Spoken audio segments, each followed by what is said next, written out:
Assalamualaikum warahmatullahi wabarakatuh. Izin memperkenalkan diri, nama saya Wahyu Bisana dari Prodi AGH dengan NIM 0205255270. Di sini saya akan membuat video bertujuan untuk tugas remedial mata kuliah Tanah dan Iklim.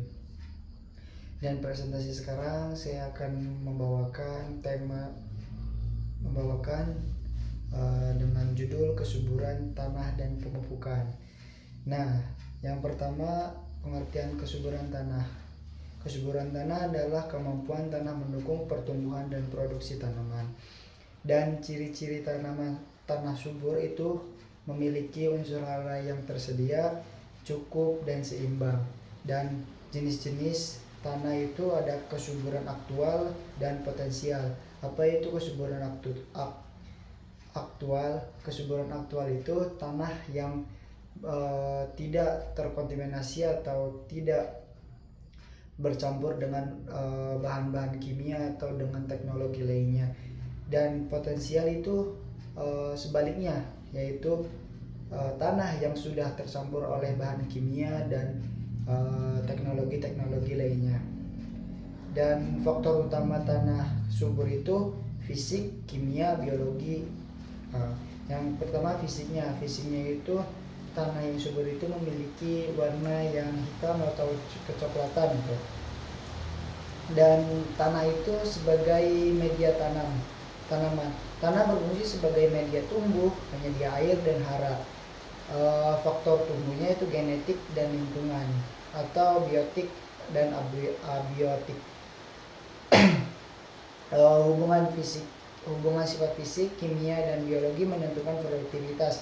Jadi ketika tanah memiliki fisik yang bagus, yaitu seperti tanahnya gembur, berwarnanya hitam atau kecoklatan, dan memiliki unsur hara yang cukup, dan dengan campuran kimia, itu akan membuat tanaman lebih produktif. Dan yang kedua itu unsur hara dan tanah. Nah, di tanah itu memiliki unsur hara, dan unsur hara dibagi menjadi dua, yaitu unsur hara makro dan unsur hara mikro. Yang pertama unsur hara makro itu ada apa aja, yaitu C, H, O, N, P, K, C, A, M, G, dan S. Nah, dan yang kedua itu unsur hara mikro. Dan unsur hara mikro itu ada Fe, Mn, Zn, Cu, B, Mo, dan Ci. Nah, hara tersedia bila bentuk ion sesuai pH dan kelembaban mendukung. Dan konsepnya hara total, tidak tersedia dan tersedia. Dan dinamika unsur hara yaitu hara dalam tanah bersifat dinamis. Yang pertama itu kompleks penyimpanan atau lambat tersedia. Yang kedua kompleks pertukaran sedang, dan yang ketiga larutan tanah cepat tersedia. Proses penyerapan hara itu ada 3 mekanisme utama, yaitu yang pertama difusi, perbedaan konsentrasi, yang kedua aliran massa, air sebagai media, dan yang ketiga itu persinggungan akar atau kontrak langsung dan ion hara. Dan yang bab 3 itu unsur hara nitrogen atau N. Hara makro, primer, mobil di tanah dan tanaman, diserap sebagai NO3 dan NH4+. Sumbernya itu bahan organik, fiksasi N oleh mikroba, dan transformasi amonifikasi, nitrifikasi, denitrifikasi, imbolisasi, volatisasi. Dan fungsi dan kehilangan nitrogen. Dan itu nitrogen memiliki fungsi yang pertama pembentukan protein, asam amino, dan klorofil. Dan kehilangannya itu volatilisasi, leaching, dan denitrifikasi dan erosi. Gejala defisiensi itu daun menguning, pertumbuhan terhambat. Jadi gejala ketika tanaman kekurangan nitrogen itu daun menguning dan pertumbuhan terhambat. Jadi kalau ada tanaman yang daunnya menguning dan pertumbuhannya itu kurang, mungkin itu kekurangan nitrogen, jadi harus ditambah nitrogennya. Dan bab 4 itu unsur hara fosfor atau P. Nah, unsur hara fosfor itu diserap sebagai H2PO4- dan HPO4- nah, fosfor itu berperan sebagai pembentukan energi atau ATP, DNA, RNA, bunga dan buah. Jadi ketika tanaman sudah memasuki masa generatif, maka harus diperbanyak itu fosfor. Dan pengaruh pH-nya itu pada pH rendah terikat Fe dan Ti pada pH tinggi terikat Ca. Dan ini siklus dan pengelolaan P. Prosesnya itu mineralisasi, imobilisasi, sorpsi, desorpsi. Faktor ketersediaan itu pH, bahan organik, mineral, Fe, Ai, Ca. Dan kekurangan P itu daun ungu, akar kecil, pertumbuhan lambat. Jadi ketika daunnya ungu, akarnya kecil, dan pertumbuhannya lambat itu kita harus menambah fosfor. Bab 5 yaitu unsur hara kalium atau K, diserap sebagai K+. Fungsinya yaitu aktivator enzim, fotosintesis, translokasi bulak, dan ketahanan tanaman. Bentuknya itu K tidak tersedia non-exagable dan larutan tanah. Siklus dan kekurangan K yaitu proses pelapukan, fiksasi, sorpsi, desorpsi. Dan kekurangannya itu klorosis, nekrosis, tanaman mudah rebah. Jadi kalau tanaman batangnya itu kurang kuat ya, jadi gampang rebah, jadi harus ditambah oleh kalium. Dan ini antagonis dengan Mg. Dan yang ke bab 6 itu unsur hara Ca, Mg, dan S. Ca itu pembentukan dinding sel, translokasi hara. Dan Mg itu komponen klorofil dan aktivator enzim. Dan S itu pembentukan protein, asam amino, sistein, dan metion. Dan ketersediaan dan gejala kekurangan itu Ca tidak mobil atau gejala pada daun muda, Mg mobil itu gejala pada daun tua. S jarang defisiensi, terbawa pupuk dan hujan. Jadi as itu gampang terbawa oleh arus hujan ya gitu. Dan yang bab 7 itu unsur hara mikro yaitu Fe, Mn, Cu, dan Zn. Nah, Fe itu pembentukan klorofil redox enzim, dan Mn itu fotosintesis dan enzim, dan Cu itu sintesis protein respirasi. Dan Zn itu pembentukan hormon dan pertumbuhan akar. Dan ketersediaan unsur hara mikro dipengaruhi oleh pH dan bahan organik.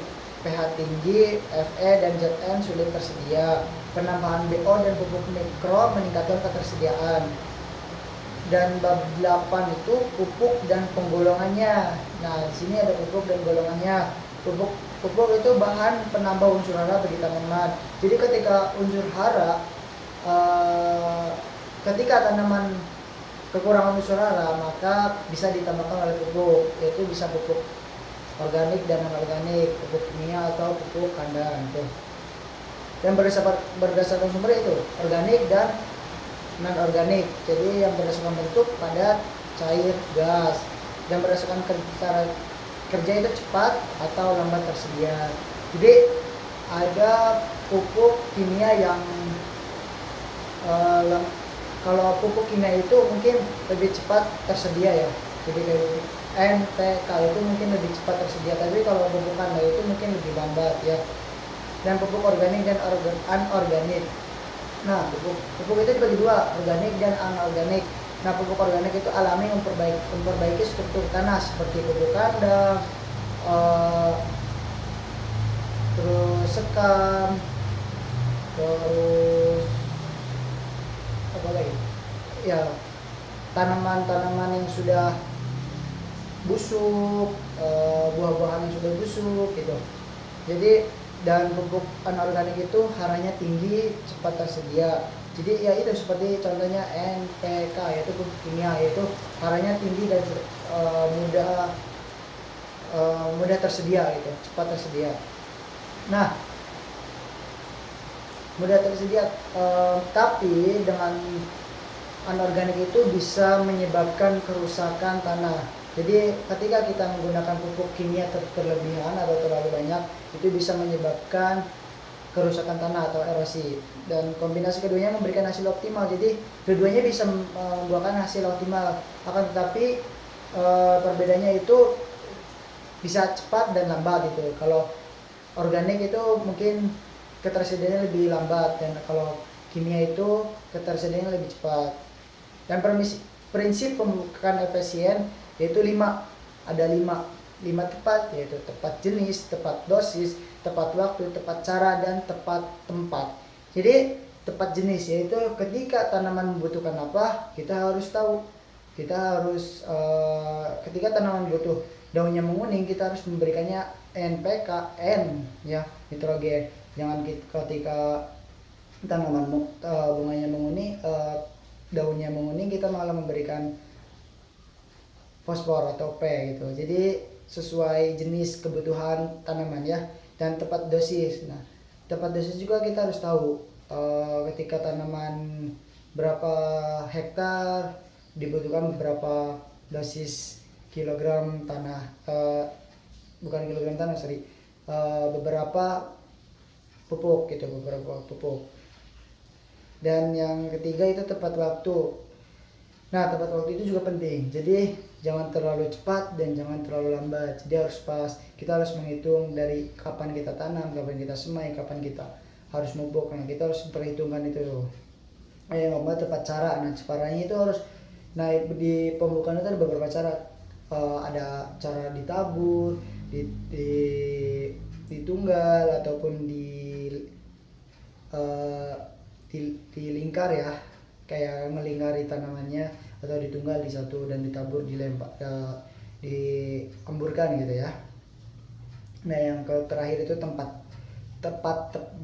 Nah, tempatnya itu jangan terlalu jauh dan jangan terlalu dekat gitu. Jadi harus ada jarak gitu, ada beberapa jarak. Mungkin kalau tanaman-tanaman itu harus di pertengahan daun tumbuh ya, daun jalarnya gitu, dimana daunnya itu tumbuh dan di situ di bawahnya gitu. Jangan terlalu dekat batang dan jangan terlalu jauh gitu. Nah, di sini ada pengertian pupuk. Apa sih? Dari tadi kita udah bahas pupuk ya. Dan di sini ada pengertian pupuk. Pupuk adalah zat baik sintesis atau organik yang ditambah ke tanah dengan tujuan memperbaiki sifat kimia, sifat fisika, dan biologi tanah. Nah, ketika tanah kekurangan unsur hara, kita bisa menambah pupuk. Jadi pupuk itu penambah unsur hara dan memperbaiki tanah. Nah, sifat fisika berkaitan dengan tingkat kegemburan, porositas, dan daya serap tanah. Jadi ketika tanah kurang gembur atau keras, itu bisa kita tambah dengan pupuk, yaitu pupuk kandang. Nah, sifat kimia berkaitan dengan pH dan ketersediaan unsur hara. Nah, jadi kalau tanah kekurangan unsur hara, jadi kita harus menambahnya dengan pupuk, entah itu pupuk kandang atau pupuk kimia, sesuai dengan kebutuhan tanah atau tanaman. Nah, sifat biologi berkaitan dengan mikroorganisme tanah. Nah, itu sama. Jadi ketika tanah itu kekurangan unsur hara, itu kita harus menambahnya dengan pupuk. Dan pupuk memiliki pengaruh signifikasi pada pertumbuhan, itu udah jelas ya, karena tumbuhan itu harus dikasih makan, yaitu unsur hara. Nah, pupuk itu ada pupuk hayati, itu menyatakan bahwa pemupukan berpengaruh nyata terhadap berat tongkol dengan kelobot serta berat tongkol tanpa kelobot dari jagung. Nah, kalau dari Lubis itu menyatakan bahwa pemberian pupuk N dan P dalam dosis tertentu berpengaruh sangat nyata terhadap berat basah dan keringnya berang pemangkasan tunas jumlah potong dan jumlah polong bernas per tanaman serta berpengaruh nyata terhadap tinggi tanaman dari kacang tanah. Nah, di sini ada jenis-jenis pupuk. Yang pertama itu pupuk organik. Nah, pupuk organik itu semua sisa bahan tanaman, pupuk hijau dan kotoran hewan yang mengandung unsur hara rendah. Pupuk organik tersedia setelah mengalami pembusukan oleh mikroorganisme tanah. Dan yang kedua organik yaitu atau kimia. Pupuk yang dibuat dalam pabrik yang mengandung unsur hara tinggi digunakan untuk mengatasi kekurangan mineral murni dari alam yang dibutuhkan oleh tanaman untuk hidup. Nah, jadi organik itu, kalau pupuk organik itu berasal dari tumbuh-tumbuhan atau makhluk hidup ya, yang melalui pembusukan mikroorganisme tanah. Dan yang kalau organik atau kimia itu pembuatannya dari pabrik dengan mengandung unsur hara yang tinggi dan digunakan mengatasi kekurangan mineral. Nah, contoh pupuk organik yaitu yang pertama itu kompos, yang kedua itu pupuk hijau. Pupuk hijau itu pupuk yang seperti gabah, seperti gulma. Nah, itu bisa menjadikan bisa menjadi pupuk ketika sudah melewati fase pembusukan. Dan yang ketiga itu pupuk kandang. Pupuk kandang itu ya contohnya banyak, seperti kotoran hewan kambing, ayam, sapi, kuda. Itu kita bisa gunakan pupuk kotoran tersebut. Nah, tapi melalui proses tahapan-tahapan agar bisa menjadi pupuk kandang itu, fermentasi itu. Dan pupuk kimia itu ada urea yaitu CONH2 dan TSP triple super fosfat dan KCl dan NPK. Nah, itu NPK itu termasuknya pupuk ini ya, pupuk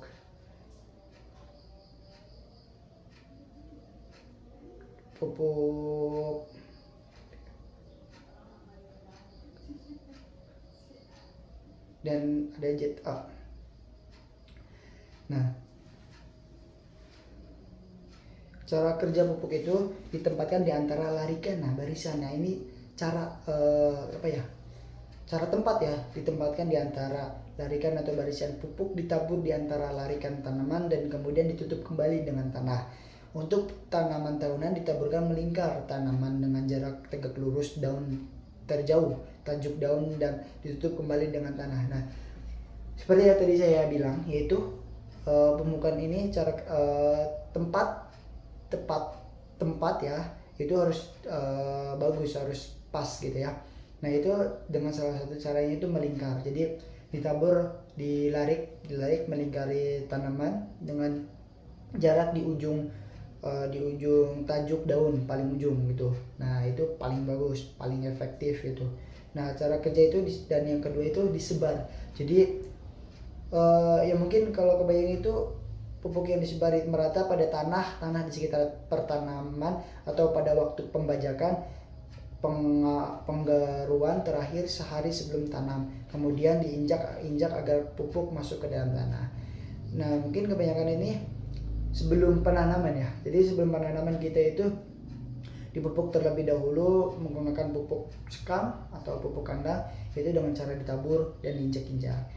Biasanya pemupukan ini sering dilakukan oleh petani yang sedang memproduksi padi ya. Jadi kebanyakan padi itu kemungkinan padi ditunggal satu-satu itu, jadi ditabur. Nah, yang ketiga itu ditempatkan dalam lubang. Nah, di sini bisa dibilang itu ditempatkan dalam lubang itu pupuk tunggal gitu. Jadi pupuk di satu lubang gitu. Nah, pupuk dibenamkan di dalam lubang di samping batang sejauh kurang lebih 10 cm dan ditutup dengan tanah. Untuk tanaman tahunan, pupuk dibenamkan ke dalam lubang pupuk yang melingkari tanaman dengan jarak tegak lurus dengan terjauh tajuk daun dan ditutupi kembali dengan tanah. Cara ini dilakukan dengan pertimbangan sama dengan larikan atau barisan. Nah, ini ya kurang lebih sama dengan larikan atau barisan yang melingkari tanaman. Jadi tunggal dan larikan itu hampir sama persis, akan tetapi kalau larikan itu melingkari tanaman, akan tetapi kalau tunggal itu hanya di satu titik tuh. Jadi ada lubang, dilubangin baru dimasukin di situ dan ditutup oleh tanah. Dan dampaknya ada dampak positif dan negatifnya nih. Dampak positifnya itu untuk membantu obat organik menambah nutrisi pada tanaman. Yang kedua itu untuk menghilangkan hama yang mungkin sangat bandel sehingga kita tidak bisa menggunakan obat organik. Dan dampak negatifnya itu obat kimia dapat merusak tanah kita. Nah, yang seperti tadi saya bilang, jadi kalau terlalu kita menggunakan obat kimia atau pupuk kimia itu bisa menyebabkan kerusakan tanah. Dan yang kedua itu tanaman menggunakan bahan kimia apabila dikonsumsi dapat merusak tubuh kita. Ya udah jelas, tanaman yang menggunakan bahan kimia apabila dikonsumsi dapat merusak tubuh kita. Nah, jadi kalau tanaman itu terlalu banyak menggunakan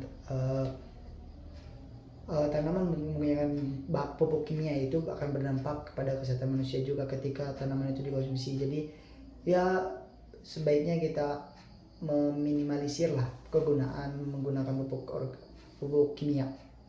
Dan yang ketiga itu ketika kita menyemprotkan obat kimia kita terkena dampak negatif dari obat kimia. Jadi ketika kita mungkin pestisida atau herbisida gitu ya untuk menghilangkan hama, nah itu bisa berdampak pada kesehatan kita. Jadi kalau kita membeli sayuran atau buah-buahan kita harus mencucinya terlebih dahulu agar tidak terkena penyakit gitu tubuh kitanya. Jadi kita gak mengonsumsi bahan kimia tersebut. Jadi ditakutkan gitu ya tanaman atau sayuran buah-buahan itu habis disemprot pestisida atau fungisida itu bisa menyebabkan keracunan. Nah, jadi kesimpulan dari materi ini yaitu semakin berkembangnya ilmu, pengetahuan semakin berkembang pula segala aspek kehidupan, termasuk juga dalam bidang pertanian. Saat ini ilmu kimia telah membantu pertanian maju karena adanya pupuk dan pestisida. Namun bahan kimia ini juga memiliki efek negatif untuk lingkungan sekitar. Oleh karena itu sebaiknya kita mampu memanage penggunaan bahan kimia dengan baik dan benar. Nah, jadi dengan adanya pupuk kimia atau bahan-bahan kimia seperti pestisida, fungisida dan nitrogen, fosfor dan kalium, pupuk kimia itu memudahkan untuk kita bertani, akan tetapi ada sisi negatifnya juga yaitu bisa merusak kesuburan tanah dan merusak kesehatan kita. Ketika kita menyemprot tuh kita harus menggunakan APD ya, seperti masker atau sarung tangan, dikarenakan takut penyakit atau bahan-bahan kimia yang di situ bisa menempel dan kita ketika kita misalnya kita nyemprot terus kita tidak menggunakan sarung tangan dan bahan-bahan kimia itu menempel ke tangan dan kita menggunakan tangan itu bisa menyebabkan penyakit ke dalam tubuh kita. Nah, dan efek perkembangan ilmu pengetahuan dan teknologi saat ini, masalah para petani dapat diselesaikan. Salah satunya dengan ilmu kimia. Pertanian di zaman dulu hanya menggunakan sistem tradisional, hanya mengandalkan sistem tradisional baik dalam mengolah tanah sampai memanen tanaman. Nah, jadi di zaman sekarang itu petani itu lebih gampang atau lebih mudah ya, karena dikembangkan oleh teknologi pertanian dan pupuk-pupuk yang gampang didapati gitu. Jadi dengan pupuk kimia itu tanaman bisa lebih subur, bisa lebih dapat menghasilkan lebih banyak.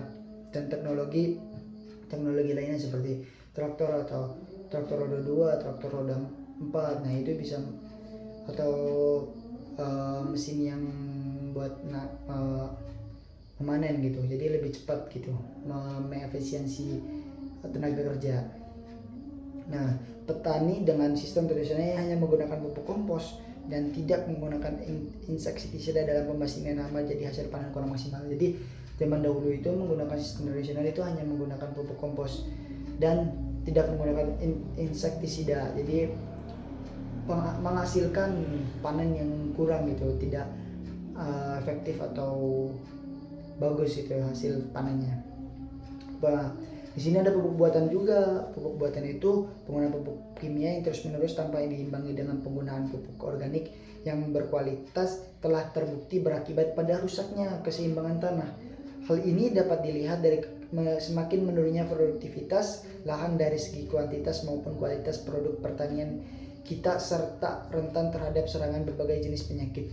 Guna memperbaiki kerusakan tanah dan meningkatkan kembali produktivitas lahan yang merupakan sarana utama untuk masa depan pertanian serta sebagai media tanam yang siap pakai, maka sangat perlu dilakukan perbaikan reklamasi maupun perawatan kondisi tanah dan lahan. Nah, mungkin kita bisa memperbaiki lahan dan tanah kita itu dengan menggunakan pupuk organik ya. Jadi jangan terlalu banyak menggunakan pupuk kimia atau pupuk non organik karena itu bisa menyebabkan kerusakan tanah. Jadi boleh digunakan akan tetapi jangan terlalu banyak itu. Jangan terlalu berlebihan. Nah, ini pada umumnya tanaman tidak bisa menyerap 100% pupuk kimia, pasti ada residu. Jadi ada tanaman itu tidak bisa menyerap 100% pupuk kimia. Jadi unsur hara yang terkandung dalam pupuk kimia itu tidak diserap semuanya gitu, tidak diserap 100% oleh tanaman.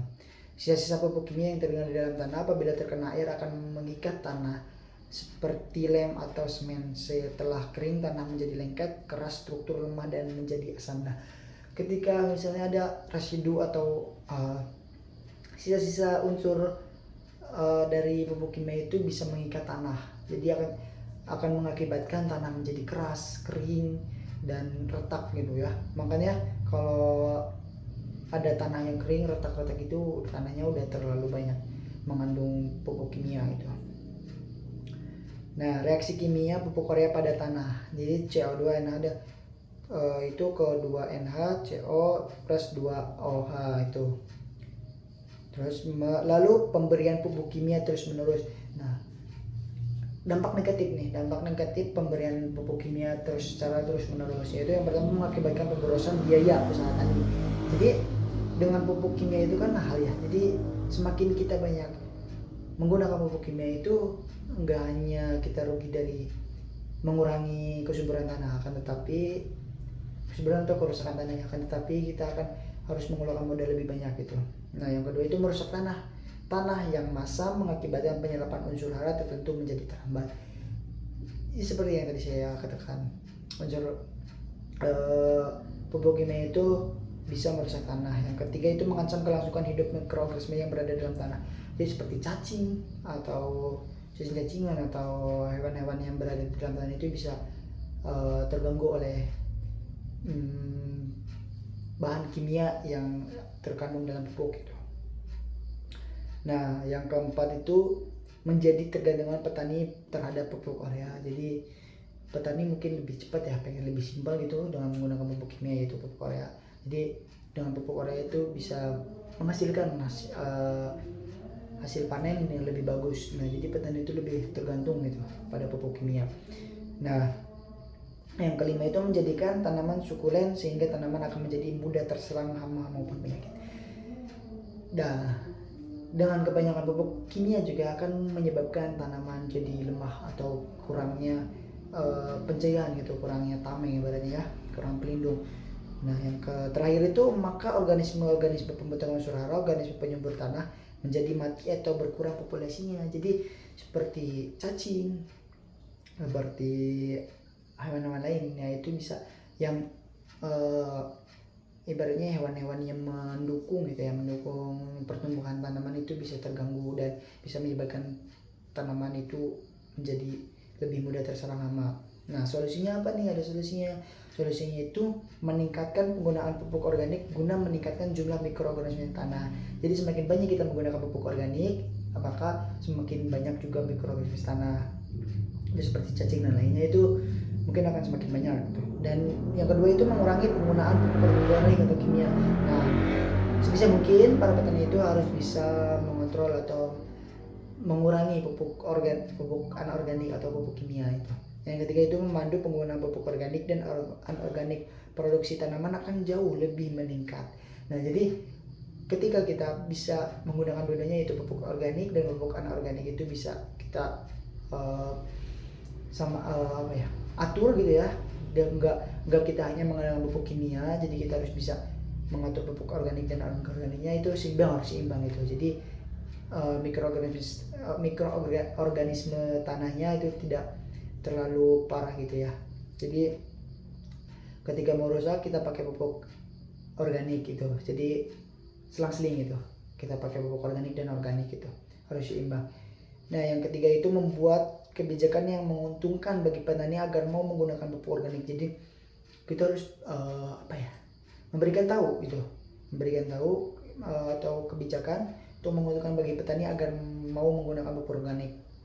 Nah, yang kali terakhir itu Badan Pengawas Pupuk memeriksa lebih ketat kandungan zat pada pupuk kimia, karena pada kenyataannya di lapangan banyak pupuk kimia yang memiliki kandungan yang kurang ataupun berbahaya. Nah, jadi mungkin itu saja presentasi dari saya. Kurang lebihnya mohon maaf. Saya pamit undur diri.